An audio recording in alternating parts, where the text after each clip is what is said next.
Good morning, dear students. Today we will discuss the new topic, that is fertilization. First of all, we discuss what is fertilization. Fertilization means the fusion of the male and female gametes. That is known as the fertilization, which helps to form a new structure, whether it is zygote or it is the endosperm only in the plants. So first we say that it is also known as syphnogamy. Plants ਦੇ ਵਿੱਚ ਆਪਾਂ ਦੇਖਿਆ ਹੈ ਕਿ ਜਿਹੜੇ ਆਪਣੇ ਕੋਲੇ polar grains ਹੁੰਦੇ ਨੇ ਦੈਟ ਇਜ਼ ਨॉन ਮੋਟਾਈਲ, ਉਹ ਆਪਣੇ ਆਪ ਜਿਹੜੇ ਕਿ ਮੂਵ ਨਹੀਂ ਕਰਦੇ, ਉਹਨਾਂ ਨੂੰ ਮੂਵ ਕਰਨ ਵਾਸਤੇ ਕੀ ਆ ਜਿਹੜੀ ਪੋਲਨ ਟਿਊਬ ਉਹਦੀ ਕੀ ਹੈਲਪ ਲੈਣੀ ਪੈਂਦੀ ਹੈਗੀ ਆ। ਇਸ ਕਰਕੇ ਉਸ ਫਿਨੋਮੀਨਾ ਨੂੰ ਸਿਫਨੋਗੈਮੀ ਕਿਹਾ ਜਾਂਦਾ ਹੈਗਾ। ਸਿਫਨੋ ਦਾ ਮਤਲਬ ਕੀ ਹੁੰਦਾ ਹੈਗਾ ਟਿਊਬ, ਜੋ ਆਪਾਂ ਕਹਿੰਦੇ ਕਿ ਪੋਲਨ ਗ੍ਰੇਨਸ ਹੈਗੇ ਨੇ ਕਿਸੇ ਟਿਊਬ ਦੇ ਰਾਹੀਂ ਜਿਹੜੇ ਕਿ ਐਂਟਰ ਕਰਦੇ ਹੈਗੇ ਨੇ ਫੀਮੇਲ ਗੈਮੀਟੋਫਾਈਟ ਦੇ ਵਿੱਚ, that phenomenon is known as the syphnogamy। ਹੁਣ ਫਸਟ ਆਫ ਆਲ ਆਪਣੇ ਕੋਲ ਕੀ ਸਟਰਕਚਰ ਹੈਗਾ ਸਟਿਗਮਾ। ਤਾਂ ਸਟਿਗਮਾ ਕੀ ਕਰਦਾ ਹੈਗਾ, ਰਿਸੀਵ ਕਰਦਾ ਹੈਗਾ ਪੋਲਨ ਗ੍ਰੇਨਸ ਨੂੰ। ਇਹਦੇ ਉੱਪਰ ਕੀ ਪੋਲਨ ਗ੍ਰੇਨਸ ਲੱਗੇ ਹੋਏ ਹੈਗੇ ਨੇ। ਫਸਟ ਆਫ ਆਲ ਕਿ ਜਦੋਂ ਪੋਲਨ ਗ੍ਰੇਨਸ ਕੀ ਆ ਸਟਿਗਮਾ ਦੇ ਉੱਪਰ ਆ ਕੇ ਕੀ ਸਟਿਗ ਆਊਟ ਕਰਦੇ ਨੇ, ਤਾਂ ਉਹਨਾਂ ਵਿੱਚੋਂ ਜਿਹੜੇ ਪੋਟੈਂਟ, ਕਿਉਂਕਿ ਮਿਲੀਅਨ ਦੀ ਗਿਣਤੀ ਦੇ ਵਿੱਚ ਆ ਕੇ ਬੈਠਦੇ ਨੇ, ਉਹਦੇ ਵਿੱਚ ਜਿਹੜੇ ਪੋਟੈਂਟ ਜਿਹੜੇ ਕਿ ਪੋਲਨ ਗ੍ਰੇਨਸ ਹੈਗੇ ਨੇ ਉਹ ਕਹਿੰਦਾ ਕਿ ਆਪਣੀ ਪੋਲਨ ਟਿਊਬ ਪਰਫਾਰਮ ਕਰਦੇ ਹੈਗੇ ਨੇ। ਸਭ ਤੋਂ ਪਹਿਲਾਂ ਜਿਹੜੀ ਪੋਲਨ ਟਿਊਬ ਦੀ ਫਾਰਮੇਸ਼ਨ ਹੁੰਦੀ ਹੈਗੀ ਆ ਉਹ ਕਿਹਦੇ ਦੁਆਰਾ ਹੁੰਦੀ ਹੈ, ਜੋ ਪੋਲਨ ਗ੍ਰੇਨ ਦੇ ਅੰਦਰ ਕੀ ਆ ਫੂਡ ਜਿਹੜਾ ਕਿ ਪ੍ਰੈਜ਼ੈਂਟ ਹੁੰਦਾ ਹੈਗਾ। ਉਸ ਤੋਂ ਬਾਅਦ ਕੀ ਆ ਜਦੋਂ ਪੋਲਨ ਟਿਊਬ ਦੀ ਫਾਰਮੇਸ਼ਨ ਸਟਾਰਟ ਹੋ ਜਾਂਦੀ ਹੈ ਤਾਂ ਉਸ ਤੋਂ ਬਾਅਦ ਕੀ ਆ ਸਟਿਗਮਾ ਤੇ ਸਟਾਈਲ ਉਹਨੂੰ ਸਟਿਮੂਲੇਟ ਕਰਦੇ ਹੈਗੇ ਨੇ ਫਰਦਰ ਜਿਹੜਾ ਕੀ ਆ ਪਾਸ ਆਨ ਕਰਨ ਵਾਸਤੇ ਫੀਮੇਲ ਗੈਮੀਟੋਫਾਈਟ ਵਾਸਤੇ, ਜਿਹਦੇ ਵਿੱਚ ਸਟਿਗਮਾ ਤੇ ਸਟਾਈਲ ਕੀ ਆਪਣੀਆਂ ਸਕ੍ਰੀਸ਼ਨਸ ਪ੍ਰੋਵਾਈਡ ਕਰਦੇ ਹੈਗੇ ਨੇ, ਜਿਹਦੇ ਵਿੱਚ ਕੀ ਆ ਪੈਕਟੀਨੇਸਿਸ ਤੇ ਹਾਈਡਰੋਲਿਟਿਕ ਐਂਜ਼ਾਈਮ, ਦੋ ਜਿਹੜੇ ਕਿ ਐਂਜ਼ਾਈਮ ਜਿਹੜੇ ਕਿ ਸਕਰੀਟ ਕਰਦੇ ਹੈਗੇ ਨੇ, ਜਿਹੜੇ ਹੈਲਪ ਕਰਦੇ ਹੈਗੇ ਨੇ pollen tube the formation first of all stigma ਦੇ ਵਿੱਚ ਪਰਫਾਰਮ ਅਪ ਹੁੰਦੀ ਆ। ਉਸ ਤੋਂ ਬਾਅਦ ਕੀ ਆ ਸਟਾਈਲ ਦੇ ਅੰਦਰੋਂ ਜਿਹੜੀ ਕੀ ਆ ਪਾਸ ਆਨ ਹੁੰਦੀ ਹੈਗੀ ਆ। ਜਿਹੜਾ ਸਟਾਈਲ ਹੈ ਇਟ ਮੇ ਵੀ ਬੇਟਾ ਹੋਲੋ ਵੀ ਹੋ ਸਕਦਾ ਹੈਗਾ ਜਾਂ ਕੀ ਆ ਸੋਲਿਡ ਵੀ ਹੋ ਸਕਦਾ ਹੈਗਾ।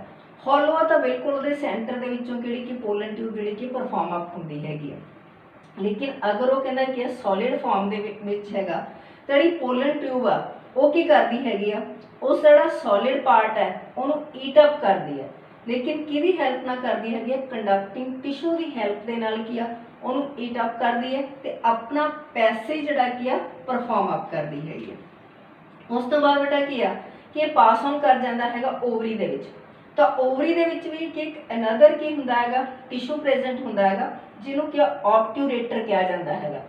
ਇਹੀ ਆਬਟਿਊਰੇਟਰ ਕੀ ਆ ਇਸ ਪੋਲਨ ਟਿਊਬ ਨੂੰ ਕੀ ਆ ਜਿਹੜਾ ਕੀ ਆ ਆਪਣੇ ਕੋਲੇ ਕੀ ਆ ਐਂਬਰੀਓ ਸੈਕ ਆ ਉਹਦੇ ਤੱਕ ਪਹੁੰਚਣ ਦੇ ਵਿੱਚ ਉਹਦੀ ਕੀ ਆ ਹੈਲਪ ਕਰਦਾ ਹੈਗਾ, ਜਿੱਥੇ ਜਾ ਕੇ ਕਹਿੰਦਾ ਕਿ ਉਹਨੇ ਕੀ ਐਂਟਰ ਕਰਨਾ ਹੈਗਾ ਐਂਬਰੀਓ ਸੈਕ ਦੇ ਵਿੱਚ। ਇੱਕ ਜਿਹੜਾ ਕਿ ਆਪਣੇ ਕੋਲੇ ਕੀ ਆ ਗੈਮੀਟ ਆ ਉਹਨੇ ਕੀ ਆ ਐਗ ਦੇ ਨਾਲ ਜੁਆਇਨ ਕਰਨਾ, ਦੂਸਰੇ ਨੇ ਕੀ ਆ ਪੋਲਰ ਨਿਊਕਲੀਏ ਦੇ ਨਾਲ ਕੀ ਜੁਆਇਨ ਅਪ ਕਰਨਾ ਹੈਗਾ। ਬਾਕੀ ਬੇਟਾ ਜੋ ਵੀ ਆਪਾਂ ਕਹਿੰਦੇ ਕਿ ਪੋਲਨ ਟਿਊਬ ਦੀ ਫਾਰਮੇਸ਼ਨ ਹੈ ਉਹ ਕਹਿੰਦਾ ਕਿ ਡਿਪੈਂਡ ਕਰਦੀ ਹੈਗੀ ਕਿ ਸਟਾਈਲ ਦੀ ਲੈਂਥ ਕਿੰਨੀ ਹੈਗੀ ਆ, ਔਰ ਮੰਨਿਆ ਜਾਂਦਾ ਹੈਗਾ ਜਿਹੜੀ ਪੋਲਨ ਟਿਊਬ ਆ ਕੁਝ ਮਿਲੀਮੀਟਰ ਤੋਂ ਲੈ ਕੇ 45 ਸੈਂਟੀਮੀਟਰ ਤੱਕ ਜਿਹੜਾ ਕੀ ਆ ਮੂਵ ਕਰ ਸਕਦੀ ਆ। ਪੋਲਨ ਟਿਊਬ ਇੱਥੋਂ ਤੱਕ ਜਿਹੜੀ ਕੀ ਆ ਫਾਰਮ ਹੋ ਸਕਦੀ ਹੈਗੀ ਆ। ਹੁਣ ਬੇਟਾ ਹੈਗਾ ਆਪਣੇ ਕੋਲੇ ਕੀ ਆ ਮੋਡ ਆਫ ਜਿਹੜਾ ਕੀ ਆ ਪੋਲਨ ਟਿਊਬ, ਕਿਹੜੀ ਕਿ ਪੋਲਨ ਟਿਊਬ ਆ ਕਿਹੜੇ ਕਿਹੜੇ ਤਰੀਕਿਆਂ ਦੇ ਨਾਲ ਕੀ ਆ ਐਂਬਰੀਓ ਸੈਕ ਦੇ ਅੰਦਰ ਓਵਿਊਲ ਦੇ ਅੰਦਰ ਜਿਹੜਾ ਕੀ ਆ ਪਾਸ ਔਨ ਕਰ ਸਕਦੀ ਹੈਗੀ। ਸਭ ਤੋਂ ਪਹਿਲਾਂ ਹੈਗਾ ਬੇਟਾ ਆਪਣੇ ਕੋਲ ਪੋਰੋਗੈਮੀ। ਪੋਰੋ ਤੋਂ ਕਲੀਅਰ ਹੈ ਦੈਟ ਇਜ਼ ਦਾ ਪੋਰ, ਇੱਕ ਸੁਰਾਖ ਹੈ ਤੇ ਆਪਾਂ ਨੂੰ ਪਤਾ ਹੈਗਾ ਕਿ ਇੱਕ ਸਾਈਡ ਦੇ ਉੱਪਰ ਕੀ ਆ ਜਿਹੜੀਆਂ ਕੀ ਆ ਇੰਟੈਜੂਮੈਂਟਸ ਹੁੰਦੀਆਂ ਨੇ ਪੂਰੇ ਦੇ ਪੂਰੇ ਐਂਬਰੀਓ ਸੈਕ ਨੂੰ ਕਵਰ ਨਹੀਂ ਕਰਦੀਆਂ, ਇੱਕ ਜਗ੍ਹਾ ਤੇ ਕੀ ਆ ਪੋਰ ਬਚ ਜਾਂਦਾ ਹੈਗਾ ਜਿਹਨੂੰ ਅਸੀਂ ਕੀ ਆ ਮਾਈਕਰੋਪਾਈਲ ਕਹਿੰਦੇ ਹੈਗੇ। ਅਗਰ ਤਾਂ ਪੋਲਨ ਟਿਊਬ ਕੀ ਆ ਮਾਈਕਰੋਪਾਈਲ ਦੇ ਰਾਹੀਂ ਜਿਹੜੇ ਆਪਾਂ ਕਹਿੰਦੇ ਕਿ ਐਂਟਰ ਕਰਦੀ ਆ ਅਵਿਊਲ ਦੇ ਅੰਦਰ, ਉਸ ਨੂੰ ਕੀ ਆ ਪੋਰੋਗੈਮੀ ਕਿਹਾ ਜਾਂਦਾ ਹੈਗਾ, ਜਿਹੜੀ ਕਿ ਲਿਲੀ ਪਲਾਂਟ ਦੇ ਵਿੱਚ ਜਿਹੜੀ ਕਿ ਪਾਈ ਜਾਂਦੀ ਹੈਗੀ। ਦੂਸਰੀ ਹੁੰਦੀ ਬੇਟਾ ਆਪਣੇ ਕੋਲੇ ਚਲਾਜ਼ੋਗੈਮੀ। ਚਲਾਜ਼ੋ ਦਾ ਆਪਾਂ ਕੀਤਾ ਸੀਗਾ ਕਿ ਮਾਈਕਰੋਪਾਈਲ ਦਾ ਆਪੋਜ਼ਿਟ ਸਾਈਡ, ਆਹ ਵਾਲੀ ਜਿਹੜੀ ਸਾਈਡ ਹੈਗੀ ਅਗਰ ਕਹਿੰਦਾ ਕਿ ਪੋਲਨ ਟਿਊਬ ਕੀ ਆ ਇਸ ਜਗ੍ਹਾ ਤੋਂ ਐਂਟਰ ਕਰਦੀ ਹੈਗੀ ਆ ਅਵਿਊਲ ਦੇ ਅੰਦਰ, ਤਾਂ ਉਸ ਨੂੰ ਕੀ ਆ ਚਲਾਜ਼ੋਗੈਮੀ ਕਿਹਾ ਜਾਂਦਾ ਹੈਗਾ, ਜਿਹੜੀ ਕਿ ਕੁਝ ਸੇਰੀਨਾ ਵਿੱਚ ਜਿਹੜੀ ਕਿ ਪ੍ਰੈਜ਼ੈਂਟ ਹੁੰਦੀ ਹੈਗੀ। ਤੀਸਰਾ ਹੈਗਾ ਬੇਟਾ ਆਪਣੇ ਕੋਲੇ ਮੀਜ਼ੋਗੈਮੀ। ਮੀਜ਼ੋ ਦਾ ਮਤਲਬ ਕੀ ਹੁੰਦਾ ਹੈਗਾ ਲੇਅਰਸ। ਅਗਰ ਕਹਿੰਦਾ ਕਿ ਪੋਲਨ ਟਿਊਬ ਕੀ ਆ ਜਿਹੜੀਆਂ ਆਪਣੇ ਕੋਲੇ ਇੰਟੈਜੂਮੈਂਟਸ ਨੇ 1 ਤੋਂ ਲੈ ਕੇ 3 ਤੱਕ ਇੰਟੈਜੂਮੈਂਟਸ ਹੁੰਦੀਆਂ ਹੈਗੀਆਂ ਨੇ, ਇਹਨਾਂ ਦੇ ਰਾਹੀਂ ਜਿਹੜੀ ਕੀ ਆ ਪੋਲਨ ਟਿਊਬ ਐਂਟਰ ਕਰਦੀ ਆ, ਤਾਂ ਉਸ ਫਿਨੋਮੀਨੇ ਨੂੰ ਕੀ ਆ ਉਸ ਟਰਮ ਨੂੰ ਕੀ ਆ ਮੀਜ਼ੋਗੈਮੀ ਕਿਹਾ ਜਾਂਦਾ ਹੈਗਾ। ਜਿਹੜੇ ਕਿ ਕੁੱਕਰ ਬਿਟਾ ਦੇ ਵਿੱਚ ਜਿਹੜੀ ਕਿ ਪ੍ਰੈਜ਼ੈਂਟ ਹੁੰਦੀ ਹੈ। तो इस तरीके आप कहने कि प्लांट्स के जी फर्टिलाइजेशन अपीयर अप होंगी हैगी जोड़े पोलन ग्रेन्स होंगे है ने वो क्या पोलन ट्यूब के राही जोड़े कि एंटर करते हैं अव्यूल के अंदर और अव्यूल के जोड़े कि दो अपने को सैल है ने फीमेल गैमीटोफाइट्स के सैल है ने उन्होंने ज्वाइन करके नवी स्ट्रक्चर जी कि परफॉर्म अप करते हैं। सब तो पहला तो क्या पोलन ग्रीन्स है उन्होंने अपना ही जोड़ा कि फूड आ हैल्प करता पोलन ट्यूब की फॉर्मेशन के बाद उस तो बाद जो स्टिग्मा ते स्टाइल है वो क्या सक्रीट करते हैं दो enzyme that is the pectinase ते हाइड्रोलिटिक एंजाइम जोड़े कि पोलन ट्यूब नहीं किया अव्यूल तक पास ऑन करने दे विच जोड़ा क्या रोल प्ले करते हैं। हुण बेटा अगे अपने को कि जो भी अपने को क्या पोलन ट्यूब की जी कि एंट्री होनी है इत्थे अपने को सिर्फ असीं गल कर रहे हैं कि जे असीं एंट्री की कर रहे हैं माइक्रोपाइल वाली साइड के उपरों कर रहे हैं तो उस दौरान सानू पता है कि माइक्रोपाइल वाली साइड के उपर कि एग अपरेटस है। एग अपरेटस के सेंटर के लार्जेस्ट सैल होंगे जिसनों असीं कि एग सैल कहते हैं। दो सैल प्रेजेंट होंगे ने जिन्होंने असीं सिनर्जिड सैल कहते हैं। जोड़ा एग सैल है that is the generative cell जो कि उन्हें नवी स्ट्रक्चर परफॉर्म करनी है, लेकिन सिनर्जिड सैल के that is the vegetative cell जिन्हें सिर्फ तो सिर्फ उनकी नरिशमेंट जी कि प्रोवाइड करनी। जो पोलन ट्यूब की अपने को पोरोगैमी दे माइक्रोपाइल के थ्रू जोड़ा कि एंटर करती है तो सब तो पहला क्या पोलन ट्यूब की एंट्री कितनी होंगी है सिनर्जिड सैल के होंगी हैगी। जो सिनर्जिड सैल के पोलन ट्यूब एंटर करती है तो पोलन ट्यूब की करती है अपने दोनों कंटेंट वो क्या मेल गैमेट्स दोनों कंटेंट जोड़े कि उत्थे क्या थ्रो आउट कर देंदी है छड़ देंदी है। जो छड़ती है तो ये जो सिनर्जिड सैल और डीजनरेट कर जाता है। जो डीजनरेट करता तो उस तो बाद किया दो जोड़े गैमेट्स फ्री अप हो जाते हैं जिन्होंने एक गैमेट किया पोलर न्यूक्लियर वाली साइड के उपर चला जाता और दूसरा जोड़ा किया गैमेट होंदा है वो कि अपने को एग का न्यूक्लियस आ वो जोड़ा नज़दीक आ जाता दोनों आपस में कंबाइन करते हैं। जो कहता कि जोड़ा एक जोड़ा गैमीट है एग के कोले आ जाता तो जो दूजा सिनर्जिड सैल अपनी नरिशमेंट उन्होंने प्रोवाइड करके किया दोबारा डीजनरेट कर जाता। इसका मतलब कि सिनर्जिड सैल का सिर्फ की काम है वैजीटेशन प्रोवाइड करना। जो ही आप कहते हैं कि दोनों गैमीट्स आपस में फ्यूज अप करते हैं तो सिर्फ की बच जाता है एग सैल बच जाता, दूजे दोनों जोड़े कि सिनर्जिड सैल होंगे ने जोड़े डीजनरेट कर जाते हैं। इस करके बेटा कि डबल फर्टिलाइजेशन कहा जाता।